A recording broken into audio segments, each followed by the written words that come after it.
Баршаңызға сәлем, сіздермен Алтынай. Каналыма қош келдіңіздер. Бүгін сіздерге қызанақтарды 5 түрлі әдіспен қатыруды көрсететін боламын.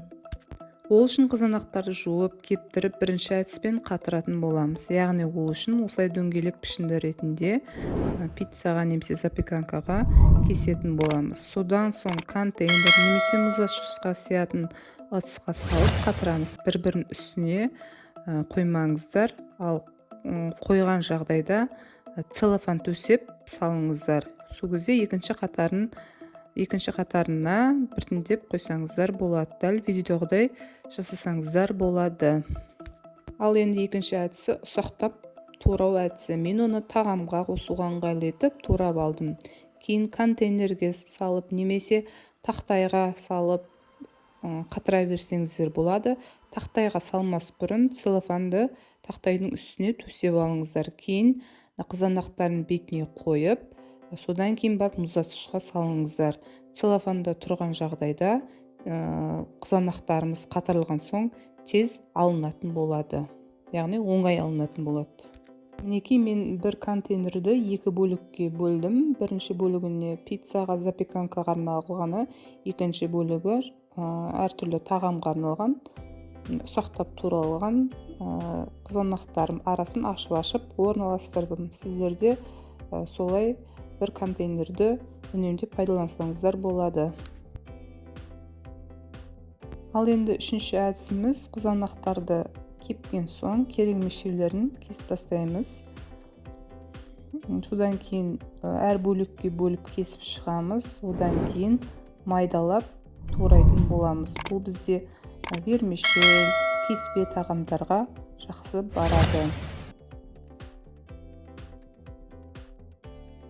Жаңа айтып өткенімдей, қызанақтарымызды контейнер немесе тақтайға саламыз. Тақтайға салмас бұрын бетіне целлофан салып жіберіңіздер. Араларын ашып салсаңыздар тез қататын болады. Ал енді төртінші әдісіміз, бұл әдісіміз жаңағыдай қызанақтардың керек емес жерін алып тастаған соң әр бөлік үлкен бөлікке бөліп шығамыз. Бұл бізде сорпаға, бешбармаққа, лапшаға жақсы барады.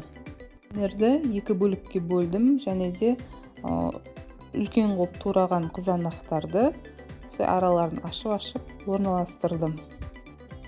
Сол кезде целлофанда тұрғандықтан тез алынатын болады. Ал енді соңғы әдісіміз, бесінші әдіс. Бұл әдісте үлкен бөліктерге бөлеміз. Үлкен бөліктерге бөліп, төрт пішті етіп кесіп аламыз. Бұл бізде лагманға, дімлямаға, шаркойға жақсы барады. Тағы да мен контейнерге салдым. Астына целлофан салып, сіздерде тақтайға салып, астына целлофан салып, сосын барып қатырғандарыңыз жөн. Мінекей барлығы қатырылып шықты. Целлофанға салып, аузын бір бүктеп, қайтадан мұздатқышқа салып қатыра берсеңіздер болады. Керек кезінде алып, пайдаланып, қалған тамақтарыңызға уақытыңызды үнемдеп салып жібересіздер. Сорпаға арналған қызанақтарымыз осындай бір-біріне жабыспай, керемет болып қатырылған.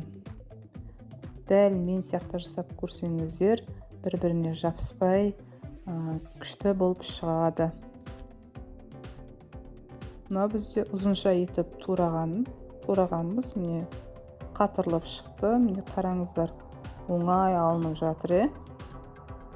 Көрдіңіздер ғой, астындағы запеканкаға арналған қызанақтарды пакетке бір-біртіндеп, содан кейін үстіне салыңыздар. Үстіне ешқандай сат қоймаңыздар. Сат қойған жағдайда қызанақтарымыз сынып кетуі мүмкін. Целлофандарымыздың аузын буған жағдайда ауасын шығарып буыңыздар.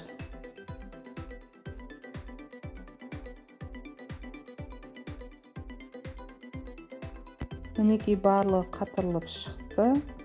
Қайтадан мұздатқышқа салып, уақытыңызды үнемдеп, кез келген тамақтарыңызға салсаңыздар болады. Сіздермен болған Алтынай.